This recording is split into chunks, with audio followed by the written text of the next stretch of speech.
Hello everyone, this is Rick. Welcome to an episode where we will discuss about the invasion of Mahmud of Ghazni. He was a Turkish ruler from Central Asia who had invaded the northern portion of Indian subcontinent almost about 17 times, looted vast amount of wealth. So it is very important to know about the invasion of Mahmud of Ghazni because it was the first time that there was an Islamic invasion into the Indian subcontinent.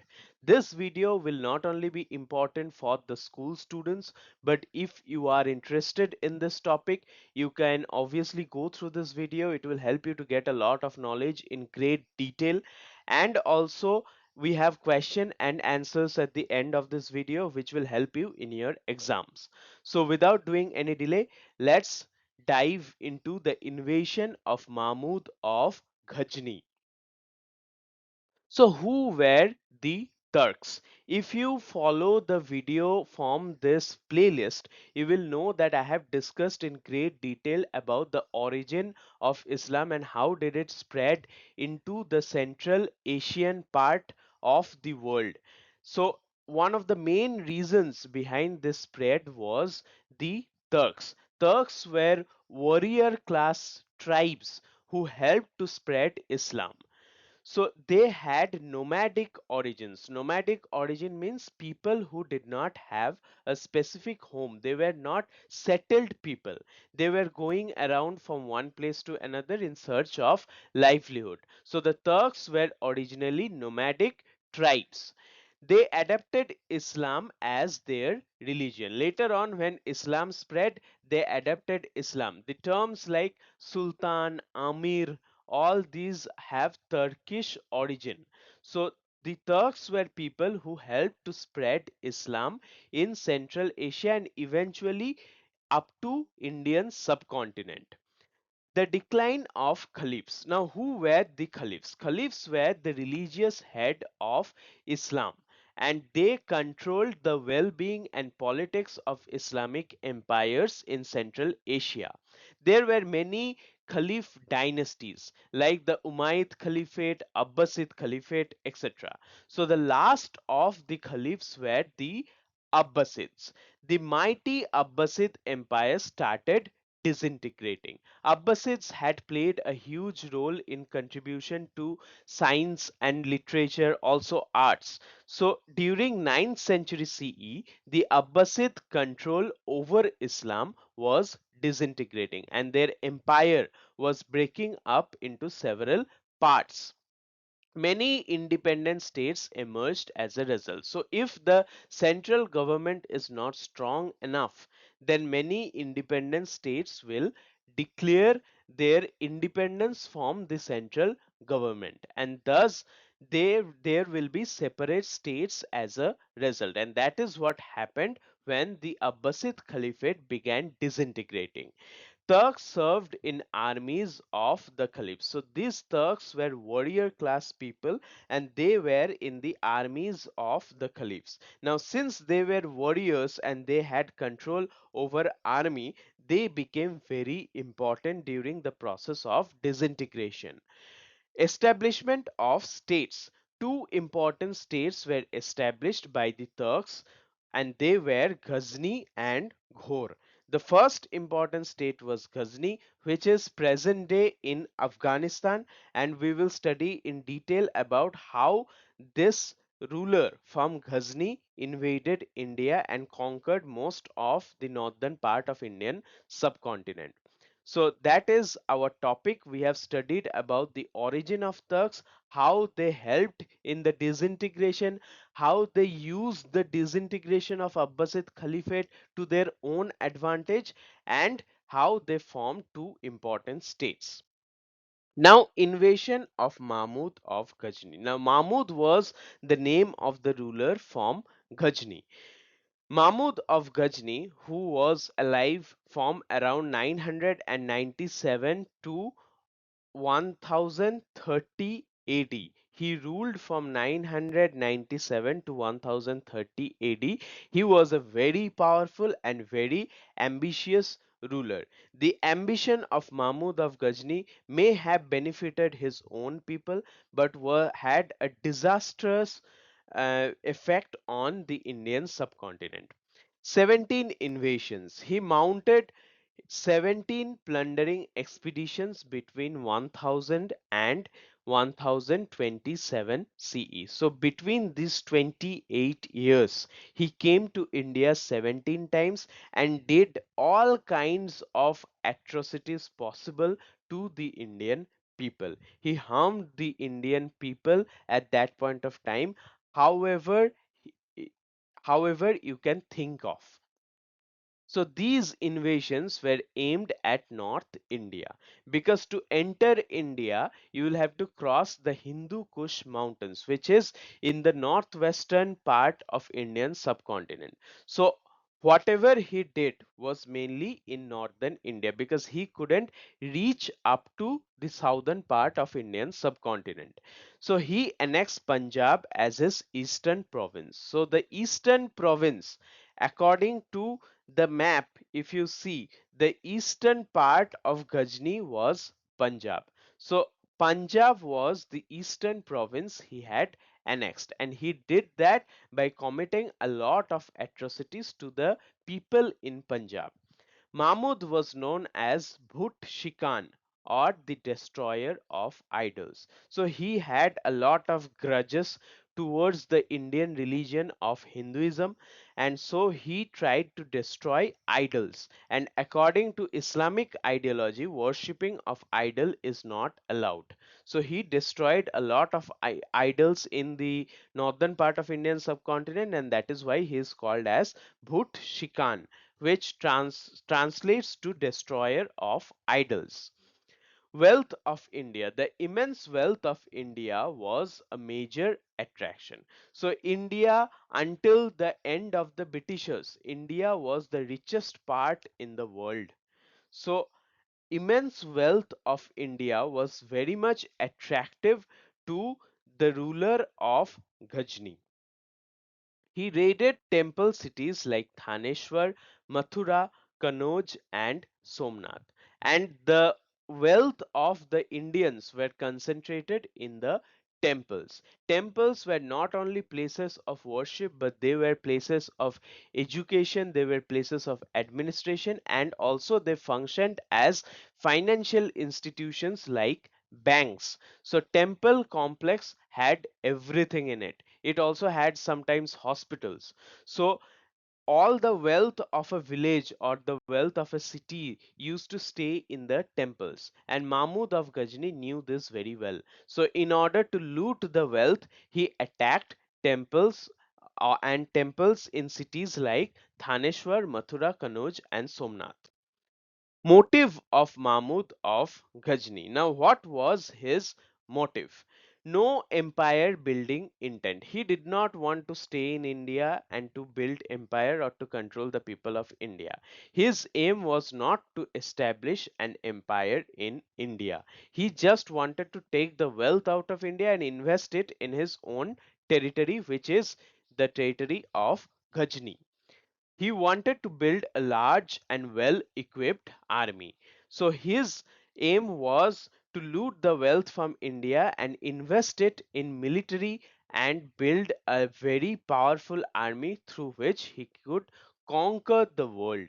So his aim was total warfare against anyone who was opposing him, and Indians were opposing him. So Indians had to face his wrath. His goal was to protect his kingdom from enemies in Central Asia. So, in Central Asia, except Ghazni, there were many other territories also, and they were constantly attacking Ghazni. And Ghazni wanted to take out the wealth from India and improve his own territory in such a way that it would be protected from his other enemies in Central Asia. To fulfill his aims, Mahmud needed money. And what was the source of money? North Indian temples.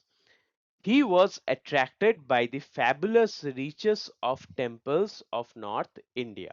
So the temples of North India had a lot of wealth, and he was not at all respectful to Hindu religion, and so he did not have any problem in looting the wealth from the temples of India. So he was attracted by the fabulous riches of the temples of India, and so he just took it. His main interest was in acquiring temple wealth. So temple wealth was easy source of wealth for Mahmud of Ghazni. The loot replenished the treasury of Ghazni. So he destroyed the temples, took the wealth of the temples, and he replenished the treasury of Ghazni. This enabled him to consolidate his rule in Khurasan and expand into Central Asia. So his rule in the territory of Khurasan was very much concentrated, and he became the undisputed ruler of Khurasan and Ghazni, and so he was able to expand into Central Asia. All happened with the help of atrocities that he had committed in India. Battle with Jaipal. Now here are few of the resistance movement which the Indians did against Mahmud of Ghazni, and it happened in 1001 AD.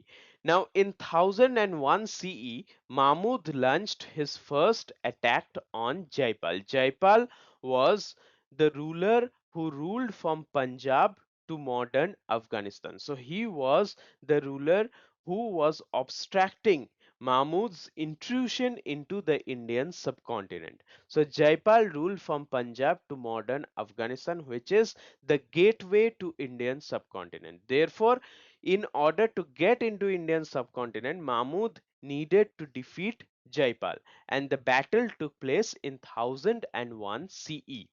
The battle took place in Peshawar. Peshawar is in modern day Afghanistan. So from this we come to know that whole territory of Pakistan and the western eastern part of Afghanistan was totally under the control of the Rajput ruler named as Jaipal. Nearly 15,000 of Jaipal's soldiers were killed. So 15,000 of Jaipal's soldiers died in the battle.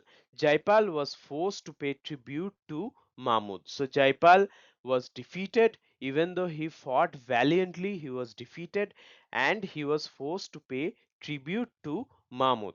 Jaipal could not bear the humiliation. So according to Rajput ideology, even today there is the Rajputana Rifles Regiment in Indian Army, and their motto or their goal or aim in life is Vijay ya Veergati. Vijay means victory, winning, and Veergati means to die trying to win. So there is no place for losing in the Rajput culture even today. So Jaipal could not bear to be lost. He could not bear the humiliation which came after losing. So he burned himself to death. In Rajput culture, you should either die in battle or you should win in battle. So he did not win in battle and did not die also. So later on, he self immolated himself to death. Such was the bravery of the Rajputs. Even though Jaipal lost, we should take this as a lesson of how a brave person should be. Then came the battle against Anandpal. Anandpal was the son of Jaipal. So he was the successor and son of Jaipal, and he led the resistance against Mahmud of Ghazni. So he formed an alliance with rulers of Ujjain, Gwalior, Kalinjar, Kanauj, Delhi, and Ajmer. So he was not only a good warrior, but also he was very intelligent. He understood that Mahmud of Ghazni had become so powerful that I alone cannot defeat him. So he asked for help and formed an alliance with other rulers of northern India, mainly the rulers of Ujjain. Ujjain is currently in in the central part of India, and Gwalior is also in the central part of India. Kalinjar, Kannauj, Delhi, all these are in northern part of Indian subcontinent. So northern and central part of Indian subcontinent had rulers who formed together an alliance with Anandpal as the leader. And who was Anandpal? Anandpal was the son of brave Jaipal. So the foreign threat inspired the people to defend their land. So because of the foreign threat, all the Indians became one, and it inspired to form a union of Indian rulers in order to defend our land. A joint army was raised to support Anandpal. So to support Anandpal, all together they raised a joint army. The armies met between Und and Peshawar. So this fight took place between Und and Peshawar. The battle lasted for 40 days. So for 40 days, this coalition of Indian rulers were fighting against Mahmud of Ghazni. Anandapal and his allies were ultimately defeated. However, as fate was not in support of the Indians, Anandapal and his allies were totally defeated. Other battles. Many other rulers also tried to fight against Mahmud of Ghazni. Mahmud continued attacking and plundering Indian cities. So it was not like one time he came, he attacked, he looted, and he went away. Every 2 or 3 years, he used to come to India, attack the temples, kill a lot of people, commit a lot of atrocities against women, and go and loot all the wealth and go to his own kingdom, which is in Ghazni. So this was continuing to happen. There was a series of attacks. He attacked Nagarkot. So Nagarkot was an important city which was attacked. Kangra was plundered in 1009 CE. So these are the examples of atrocities he had committed. Kangra was plundered in 1009 CE. Thaneshwar was attacked in 1014 CE. Thaneshwar, another important religious city for Hindus, was attacked in 1014 CE. He also plundered Mathura and Kanauj. From the name itself, you can understand how important religious places these are. So Mathura and Kanauj was also plundered. Hundreds of temples were plundered and destroyed during these campaigns. So during all these campaigns, hundreds of temples were destroyed, thousands of people were killed, and he looted India in such a way that India was not able to recover from it for the next hundreds of years. Attack on Somnath. Now, this is one of the burning example of how violent and ferocious the attacks of Mahmud of Ghazni was. So, in CE 1025, Mahmud raided the temple of Somnath near Veraval in Saurashtra. So, Somnath is in Veraval in Saurashtra, which is in modern day Gujarat. So Somnath is the coastal city in Gujarat. And why is this city very important? Because it is believed that it was in the place of Somnath that Mahadev or Lord Shiva took moon into his dominion, or took moon into his control and placed it in his head.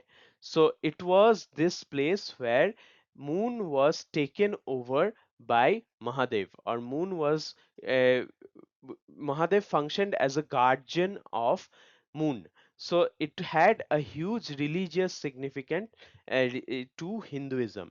And in 1025 CE, Mahmud raided the temple of Somnath. The temple was located on the western coast of Gujarat. So on the western coast of Gujarat, we had the temple of Somnath, which was one of the most important religious places for Hinduism. It was his most ambitious and profitable expedition because Somnath was not only one of the most important religious place, but it was one of the richest temple for the Hindus, and all the wealth of the Hindus were always concentrated or kept in the temples. Bhima I, the Chalukyan ruler of Anhilwara, could not resist Mahmud. So the local ruler, who was Bhima I, tried to resist Mahmud, but he lost. His name was Bhima I. He fought bravely. Even the local people who were not warriors, who were not soldiers, they also came and tried to protect the temple of Somnath, but all of them were killed. So the temple was plundered and destroyed. He did not only take the wealth of the temple, he destroyed the temple also. Mahmud returned with immense treasures and valuable artworks. And it is believed that the Jyotirlinga of the idol of the Somnath temple was very much mysterious. It used to hang in the air. It used to be suspended in the air without any support. So it was very much attractive and mystical, and Mahmud somehow was able to manage to break that idol. He placed it, he took it to his own kingdom and placed it in the brothels, in the stairs of the brothels of Ghazni, so in order to insult the Hindu religion. So that was how ill-minded he was. Somnath was among the most sacred and richest temples. So Somnath was one of the richest temple in India, and it was the most sacred temple. Even till today, Somnath is revered to be one of the richest and sacred places in Hindu ideology. Mahmud aimed to reduce horse imports from Arab traders to benefit Ghazni horse trade. So the port city of Somnath was also important trading center, and the traders, the Arab traders, used to supply horses to India with the help of the Somnath port. So it is also believed that he destroyed the port, he destroyed the Arab trade business, so that his own traders from Ghazni could supply horses to India and they could get the profit. So he could not tolerate the Arab traders getting profit by selling horses in India. He wanted his own horse traders to get the profit. However, this is not an excuse for the atrocities he had committed. So effect of Mahmud's attacks. What were the effect of Mahmud's attacks? So he used the Indian booty, means the Indian wealth was used by Mahmud, and with the aid of the booty from India, Mahmud transformed Ghazni. Ghazni suddenly got a lot of wealth from India, and as you can understand, it developed a lot within a very short period of time.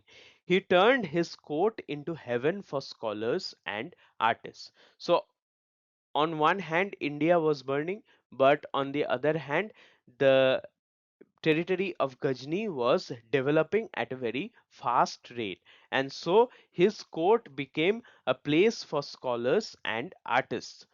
Ghazni became one of the most cosmopolitan cities of the world. So at that point of time, Ghazni became one of the most advanced cities in the world. Ghazni was adorned with splendid mosques. So he built great religious places in Ghazni. However, if today you go to Ghazni, you cannot see any of these things. So it is very hard to find it believable that he actually used that wealth for the benefit of the people. Because today Ghazni is the same as it has been described before the coming of Mahmud. It is not at all developed, and if you see the architectural features of Ghazni, then it is not anything exemplary. So the city had well equipped libraries. According to what the historians of Mahmud have said that the cities had every kind of modern features available at that point of time. A museum was also established in Ghazni. The court glittered with pearls, rubies, and diamonds. So he invested a lot of Indian looted wealth in Ghazni, and so he developed Ghazni at a very fast pace. Alberuni and Firdausi. These were important scholars who came to India when Ghazni was looting India. So, two renowned Persian poets, Alberuni and Firdausi, lived in Ghazni. So, they lived in Ghazni and they were renowned Persian scholars. Firdausi wrote the famous epic Shahnameh in Persian. So, Firdausi was a writer who wrote the famous epic Shahnameh in the language Persian. Al-Biruni wrote Kitab al-Hind in a historical account. So Al-Biruni came to India with Ghazni and he got a lot of knowledge about the structure of Indian society, their ideologies, religious beliefs. So he wrote a historical account and named it as Kitab al-Hind. Value of Kitab al-Hind. It provides a good account of polity and society in India on the eve of Mahmud's invasion. So during Mahmud invasions, how was the polity and society of India? We can know about all those things from Kitab al-Hind. He also accompanied Mahmud on each of his raids in India. So he was a witness to all the atrocities that Mahmud had committed. Al-Biruni learned Sanskrit to understand Hindu thought and religion. Al-Biruni also knew Sanskrit and he learned it to understand the mentality of the Indians and also to understand the culture of the Indians. Political and military impact. What was the political and military impact of these looting and invasions? Precursors to Delhi Sultanate. Mahmud's invasions were precursors to foundation of the Delhi Sultanate. So Mahmud started the advent of Islam into India, and so it can be assumed that his invasions was the precursor to the foundation of Delhi Sultanate, which was the first proper Islamic empire in India. So before his death in 1030, Mahmud had occupied Multan and Punjab, which was totally territory of the Rajputs. So it was the first time Indian territory or Hindu territory went to the hand of Islamic people. He made inroads into Ganga Yamuna Doab. So he reached up to Ganga Yamuna Doab. Ganga Yamuna Doab is the fertile land which is in between the two rivers of Ganga and Yamuna. These invasions led to the breakdown of Indian resistance. So with these invasions, Indian rulers became weak and they were in no position to resist against Mahmud of Ghazni. They paved the way for future Turkish conquest. So Indians became weak, and one of the disadvantage of Indians was that Indians were not at all united. So, because and this was used as an advantage by the invaders. And so, for future Turkish conquests, Mahmud of Ghazni laid the groundwork. The invasions exposed the inability of Indian rulers to unite against external threats. So, this also brought out one of the downsides of Indian politics. That is, when someone else from foreign land comes, Indians are divided. So, that was used as an advantage by all the looters who came to India. Disintegration after Mahmud's death. What happened after the death of Mahmud? Mahmud died in 1030 CE. After his death, the Ghaznavid Empire was disintegrated. So after his death, there was no such proper ruler, and so whatever he had built by looting wealth from India came to an end, and his kingdom broke into several small independent other kingdoms. control of North Indian territories slipped from foreign hands. So by this time, Indians again got a lot of power, and after the death of Mahmud, we were able to his snatch away the things that he had looted from India. So Mahmud was not able, or the empire of Ghazni was not able to control the North Indian territories anymore. For about 150 years, India was free from foreign attacks, and it is also assumed that there was someone called Suhel Dev who defeated Mahmud of Ghazni, and he defeated him in such a way that for 150 years none of the Turkish rulers dared to come to India. However, this portion of history has somehow been lost intentionally or unintentionally, so we don't know a lot about the Indian resistance against the Turkish rulers, but something happened because of which the Turkish rulers did not dare to come to India for the next 150 years. And so India was free from foreign attacks for 150 years. Now we will go through the question and answers, which will help you to understand this chapter in a much better way. How many times Mahmud of Ghazni attacked India? Mahmud of Ghazni, a powerful and ambitious ruler, mounted 17 plundering expeditions between CE 1000 and CE 1027 into North India, annexing Punjab as his eastern province. Why did Mahmud of Ghazni invade India so many times? He wanted to build a large and well-equipped army to expand his kingdom and also to protect it from enemies in Central Asia. To fulfill his aims, he needed money. His main interest was in the acquisition of the wealth belonging to the temples of India. The loot and plunder would replenish the treasury of Ghazni. Name some temple cities targeted by Mahmud of Ghazni. Most of his raids were concentrated against important temple cities like Thaneshwar, Mathura, Kanauj, and Somnath, all of which had immense reserves of wealth. Why did Mahmud attack on Somnath? Mahmud arguably attacked Somnath in order to reduce the import of horses from the Arab traders. This would have benefited the horse traders of Ghazni, who also supplied horses into northwest India. What did Mahmud do with the vast treasures he had looted from India? With the aid of the booty from India, Mahmud turned his court at Ghazni into a heaven for scholars and artists. He transformed Ghazni into one of the most cosmopolitan cities of the world.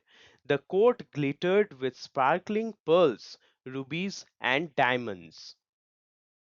Discuss three effects of Mahmud's attacks. The invasions of Mahmud of Ghazni were the precursors to the foundation of Delhi Sultanate. The ultimate result of these invasions was the breakdown of Indian resistance. It also exposed the inability of Indian rulers to stand united against external threats. So this was all about the invasion of Mahmud of Ghazni. Hope this video was helpful to you. In our next video of class 7 series, we will discuss about Muhammad of Ghori. He was another looter who came to India and somehow was able to help establish the Delhi Sultanate. So stay tuned until then. You can go through the other videos. It will be very important for your competitive exams, or if you are interested in history in general. Support me so that I can bring brighter contents in future. Thank you so much for your love and support.